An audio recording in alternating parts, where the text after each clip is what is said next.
আসসালামু আলাইকুম প্রিয় শিক্ষার্থী, তোমরা কেমন আছো? আশা করি সবাই ভালো আছো। স্কিল আপ ইংলিশ একাডেমিতে আজকের এই ক্লাসে তোমাদের সবাইকে স্বাগতম। আজকে আমরা শিখব ফিউচার পারফেক্ট টেন্স। ঠিক আছে, তো প্রথমে আমরা এখান থেকে সংজ্ঞাটি একটু পড়ে নেব, তারপর বিস্তারিত আলোচনা করব।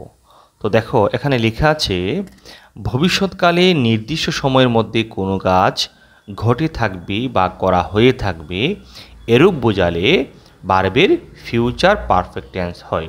অথবা সংজ্ঞাটাকে আমরা এইভাবে বলতে পারি যে ভবিষ্যৎকালে কোনো একটি কাজ অন্য একটি কাজ শুরু হওয়ার পূর্বে যেটি সম্পন্ন হবে বোঝায় সেটির ভার্বের ফিউচার পারফেক্ট টেন্স হয় এবং অন্যটির ভার্বের প্রেজেন্ট ইনডিফিনিট টেন্স হয়। ব্র্যাকেটও দেখো লেখা আছে যে ফিউচার ইনডিফিনিট টেন্সও হতে পারে। তো হয়তো তোমাদের এইভাবে সংজ্ঞা থেকে সাধারণত অনেক স্টুডেন্টদের একটু বুঝতে সমস্যা হয়। তো এখন আমি একটু ব্যাখ্যা করে বোঝানোর চেষ্টা করব। প্রথমটার মধ্যে লেখা আছে যে ভবিষ্যৎকালে নির্দিষ্ট সময়ের মধ্যে কোনো কাজ ঘটে থাকবে বা করা হয়ে থাকবে। এখন ভবিষ্যৎকালে নির্দিষ্ট সময়ের মধ্যে কোনো কাজ ঘটে থাকবে, করা হয়ে থাকবে বলতে এখানে কী বোঝাচ্ছে একটু খেয়াল করে যদি আমরা ফিউচার ইনডিফিনিট টেন্সের সংজ্ঞাটা ছিল কি, যে ভবিষ্যৎকালে অনির্দিষ্ট সময়ের মধ্যে কোনো কাজ ঘটবে। ধরো আমি ঢাকা যাব, আমি একটি বই পড়ব, আমি তার সাথে সাক্ষাৎ করব। তাহলে আমি ঢাকা যাব, কোন সময় যাবা? যে কোনো এক সময়, মানে আমার যখন সময় হয়, একটা অনির্দিষ্ট সময় কাজটা ঘটবে। আমি বই পড়ব, মানে আমি 1 মিনিট আগে পরে 2 মিনিট পরেও হতে পারে, মানে আমার যখন সুযোগ হয় তখন। জাস্ট আমি বললাম যে কাজটা ভবিষ্যতে ঘটবে, কিন্তু কখন ঘটবে সেটা আমি কনফার্ম করি নাই। ঠিক আছে। আর ফিউচার কন্টিনিউয়াস ছিল কি, ভবিষ্যৎকালে কোনো কাজ চলতে থাকবে। তাহলে আমি ঢাকা যাব আর আমি ঢাকা যেতে থাকবো, এটা হলো ফিউচার কন্টিনিউয়াস টেন্স। আমি বই পড়ব, ফিউচার ইনডিফিনিট, আর আমি বই পড়তে থাকবো, এটা হচ্ছে ফিউচার কন্টিনিউয়াস। তাহলে এখন ফিউচার পারফেক্টটা কী হবে খেয়াল করো। আমি আগামীকাল ঢাকা যাব, আর এখানে হবে আমি আগামীকাল 10টার মধ্যেই ঢাকা গিয়ে থাকবো, মানে পৌঁছাবো। মানে আমি তোমাকে কি করতেছি, কনফার্ম করতেছি যে আমার এই যাওয়াটা ঠিক 10টার মধ্যেই ঘটবে, এর বাহিরে যাবে না ইনশাল্লাহ, এরকম একটা কনফার্ম করে দেওয়া। ভবিষ্যতে কাজটা ঠিক একটা সময়ের মধ্যে যে ঘটবে এটা কনফার্ম করে দেওয়া। ধরো বললাম যে আমি সকাল 9টার মধ্যেই আপনার সাথে সাক্ষাৎ করব বা করে থাকবো বাংলায় যদিও বলে, আমি করে থাকবো, এটা কোন ম্যাটার নয়। আমি কাজটা ঠিক একটা সময়ের মধ্যেই সম্পূর্ণ হবে, এটা খেয়াল করতে হবে। ফিউচার পারফেক্টটা সবসময় কী হবে, একটা সময়ের মধ্যে কাজটা সম্পূর্ণ হবে, এরকম একটা মেনশন থাকবে। তাহলে আমি সকাল 9টার মধ্যেই আপনার সাথে সাক্ষাৎ করব বা করে থাকবো, মানে আমি কনফার্ম করে দিলাম। এখন যদি বলতাম, খেয়াল করো, আমি আপনার সাথে সকালে সাক্ষাৎ করব, আমি আপনার সাথে সকালে সাক্ষাৎ করব। এখন সকালে কয়টা? 10টা, 9টা, 7টা, মানে কখন ঠিক নাই, এটা হচ্ছে অনির্দিষ্ট, ফিউচার ইনডিফিনিট। কিন্তু আমি তোমাকে কনফার্ম করে দিলাম আমি সকাল 9টার মধ্যেই, অর্থাৎ 9টা থেকে 9টার উপরে আর যাবে না, এর মধ্যেই ইনশাল্লাহ আমার কাজটা সম্পূর্ণ হবে। এটা হলো ফিউচার পারফেক্ট টেন্স। আর পরের আরেকটা সংজ্ঞা দেখো, সেমটাই একটু ডিফারেন্ট ওয়ে। ভবিষ্যৎকালে কোনো একটি কাজ অন্য একটি কাজ শুরু হওয়ার পূর্বে যেটি সম্পূর্ণ হবে বোঝায় সেটির ভার্বের ফিউচার ইনডিফিনিট টেন্স হয়। কীরকম কথাটা?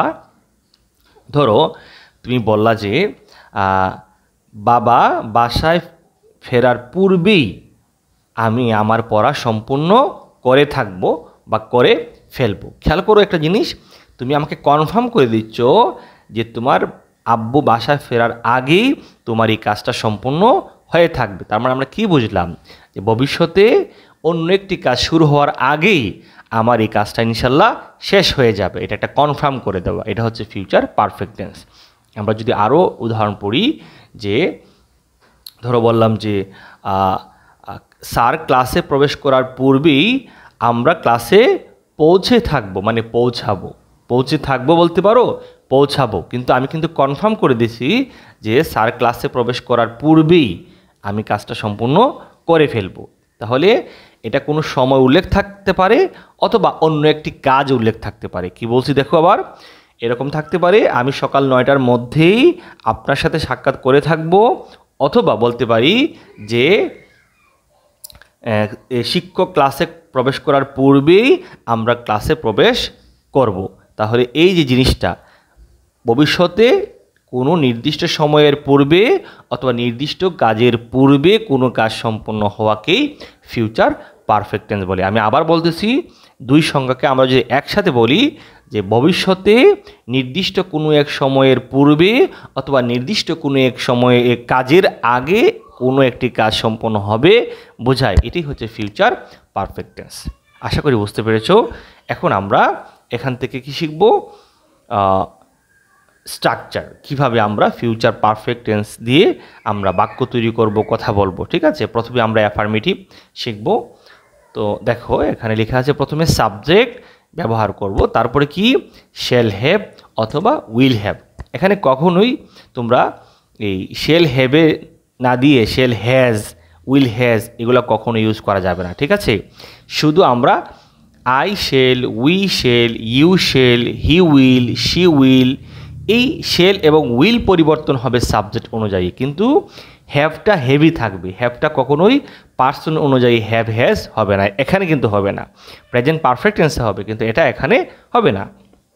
তাহলে আমরা পেয়েছি সাবজেক্টের পরে আমরা কি ইউজ করব? শেল হ্যাভ অথবা উইল হ্যাভ প্লাস ভার্বের 3 নাম্বার ফর্ম, তারপরে অবজেক্ট প্লাস এক্সটেনশন। আমি বরাবরের মতো সবসময় বলে থাকি যে কি আমরা সবসময় ভার্বের ফর্মগুলি মুখস্থ রাখবো, সবগুলার মুখস্থ রাখার প্রয়োজন নয়, কারণ এখানে ভার্বের রূপের পরিবর্তনকে টেন্স বলে, এই জন্য আমরা ভার্বের রূপগুলোই শুধু মুখস্থ রাখবো। তাহলে এখানে আমরা shall have, will have plus B3। Future perfect টেন্সের স্ট্রাকচার কী হবে? Shall have, will have plus B3। ওকে, এখন যদি আমরা নেগেটিভ করি, খেয়াল করো সব স্ট্রাকচার থেকে যাবে একই রকম, শুধু একটু নট লাগাবো। তাহলে সাবজেক্টের পরে আমরা কি ইউজ করব? Shall not have, will not have. অনেক স্টুডেন্ট এরকম একটু দ্বিধাগ্রস্ত বোধ করে যে আসলে কি শ্যাল হ্যাভ নট হবে, উইল নট হ্যাভ হবে নাকি না। না, কখনোই নয়। আমরা সবসময় শ্যাল নট, উইল নট, আমরা এই শ্যালের পরে উইলের পরে নট লাগাবো, আর হ্যাভ নটের পরে হবে। ঠিক আছে, তাহলে shall not have, will not have plus ভার্বের 3 নাম্বার ফর্ম, মানে পাস্ট পার্টিসিপল ফর্ম, তারপরে অবজেক্ট প্লাস এক্সটেনশন, সবই ঠিক থাকবে।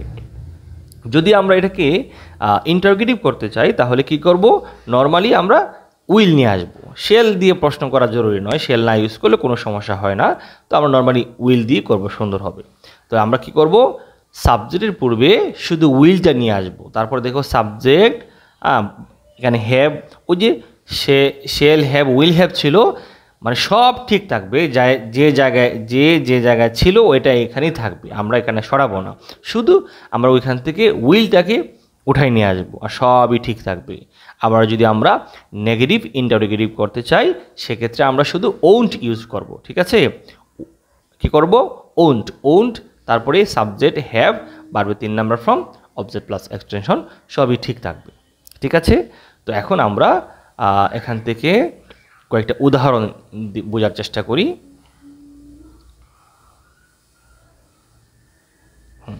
দেখো প্রথমে একটা উদাহরণ দেওয়া আছে যে আমি বিকাল 5টা নাগাদ বা 5টার মধ্যে বা 5টার আগে কাজটি শেষ করব বা কাজটি শেষ করে থাকবো। মানে তুমি কথাটাকে বিভিন্নভাবে বলতে পারো, বিভিন্নভাবে শুনতে পারো। কিভাবে শুনতে পারো? কেউ বলতে পারে আমি বিকাল 5টা নাগাদ কাজটি শেষ করব, অথবা কেউ বলতে পারে আমি বিকাল 5টার মধ্যে বা 5টার আগেই কাজটি শেষ করব বা শেষ করে থাকবো। ঠিক আছে, এরকম বাক্য। তাহলে সবচেয়ে ইম্পর্টেন্ট হচ্ছে কি ভবিষ্যতে এই যে 5টা নাগাদ, 5টার মধ্যে, 5টার আগে, এরকম একটা সময় নির্দিষ্ট করা থাকবে। ঠিক আছে, যাই হোক, তো এখন এটার ইংলিশটা কি হবে? I shall have finished the work. এখানে খেয়াল করো, আমরা সাধারণত জানি যে কোনো সময়ের পূর্বে আমরা কী দিই? অ্যাড ব্যবহার করি। হ্যাঁ ঠিক আছে, তবে অ্যাডটা হবে কখন? প্রেজেন্ট টেন্স এবং পাস্ট টেন্সে, প্রেজেন্ট টেন্স এবং পাস্ট টেন্সে। আর যদি এটা ফিউচার পারফেক্ট টেন্স হয় সেই ক্ষেত্রে ওই সময়ের পূর্বে আমরা বাই দিব অথবা বিফোর দিব প্রিপোজিশন হিসাবে। ঠিক আছে, I shall have finished the work by 5 PM or before 5 PM, ঠিক আছে। তারপর হচ্ছে সে সন্ধ্যা নাগাদ বাড়ি পৌঁছাবে বা বলতে পারো বাড়ি পৌঁছে থাকবে, একই কথা। এখন আমরা উদাহরণটা দেখি ইংলিশে। He will have reached home by evening or before evening, ঠিক আছে। এখন আমরা দেখি সে আসার আগে বা সে আসার পূর্বে আমি অঙ্কটি করে ফেলবো। তাহলে আমি কী বলতেছি এখানে, অন্য একটি কাজ শুরু হওয়ার আগেই আমার এই কাজটা শেষ হয়ে যাবে। আগেরটা কি দেখাইছি বলো তো? আগেরটা হচ্ছে শুধু সময় দিয়ে দেখাইছি, এখন হচ্ছে আরেকটি কাজ শুরু হওয়ার আগেই আমার এই কাজটি শেষ হয়ে যাবে। তাহলে I shall have done the some before he comes. দেখো এখানে ফিউচার পারফেক্ট টেন্সের মধ্যে আমরা যদি আরেকটি সেন্টেন্স ব্যবহার করি বিফোর দিয়ে, তাহলে পরের সেন্টেন্সটা আমরা কী করব, প্রেজেন্ট ইনডিফিনিট দিয়ে ব্যবহার করব। আবার চাইলে ফিউচার ইনডিফিনিট দিয়ে ব্যবহার করতে পারো, তবে প্রেজেন্ট পারফেক্ট দিয়েই করলে ভালো, ঠিক আছে। তো এখানে আমরা প্র্যাকটিসের জন্য কিছু রেখেছি, দেখো লিখেছি যে practice this lesson many times to be expert in speaking. অর্থাৎ আমার স্পিকিংয়ে যদি আমরা আরও এক্সপার্ট হতে চাই তাহলে আমরা এটা একটু বেশি বেশি পড়তে হবে। কি পড়তে হবে দেখো তো, যে অ্যাফার্মেটিভ সেন্টেন্স আমরা সবগুলা বারবার প্র্যাকটিস করব, বলবো, তাহলে সবগুলা বার্বের ফর্মগুলি আমার মুখের মধ্যে বসে যাবে। যেমন ধরো এখানে লেখা আছে I shall have played football, আমি ফুটবল খেলে থাকবো। We shall have played football, আমরা ফুটবল খেলে থাকবো। You shall have played football, তুমি ফুটবল খেলে থাকবে। He will have played football, সে ফুটবল খেলে থাকবে। এভাবে বেশি বেশি তোমাদের প্র্যাকটিস করতে হবে। আর যদি নেগেটিভটা দেখাচ্ছি, নেগেটিভটা এখন দেওয়া নাই, নেগেটিভ করলে শুধু আই শ্যাল নট দিবা। আর ইন্টারোগেটিভ করলে কি করবা, এই যে shall I have played football, shall we have played football. এভাবে আমরা বেশি বেশি প্র্যাকটিস করব। চাইলে তুমি এই চার্টটাকে স্ক্রিনশট দিয়ে রেখে দিতে পারো প্র্যাকটিস করার জন্য। তো কি করতে হবে, তোমরা এখানে এই ফর্মগুলি একটু ভালো করে মুখস্থ করে নেবা। তবে ফিউচার পারফেক্ট টেন্স খুব কমই ইউজ হয়, তারপরে ইউজ হলেও সাধারণত অ্যাফার্মেটিভ সেন্টেন্সটাই বেশি ইউজ হয় আর কি, যদি ইউজ হয় আর কি নর্মালি। আর নর্মালি দেখা যায় ইউজ হয়ই না বললেই চলে। সবচেয়ে বেশি ইউজ হয় present indefinite, present continuous, present perfect continuous, past indefinite, past continuous, আর ফিউচার ইনডিফিনিট। সর্বমোট 7টা টেন্স সবচেয়ে বেশি ইউজ হয়, আর বাকিগুলা ইউজ হয় না বললেই চলে। তবে এগুলো আমরা অন্যান্য ন্যারেশন করার ক্ষেত্রে অথবা ভয়েস করার ক্ষেত্রে এগুলো আমাদের কাজে লাগবে, ঠিক আছে। যাই হোক, আশা করি তোমরা আমার এই ক্লাসটি বুঝতে পেরেছো। যদি তোমাদের এই ক্লাসটি ভালো লেগে থাকে তাহলে অবশ্যই আমার এই চ্যানেলটি সাবস্ক্রাইব করে রাখবা এবং লাইক কমেন্টস করবা, আর তোমাদের বন্ধুদের কাছে শেয়ার করে দিবা, তারাও যেন এই ক্লাসটি পেয়ে কিছুটা উপকৃত হতে পারে।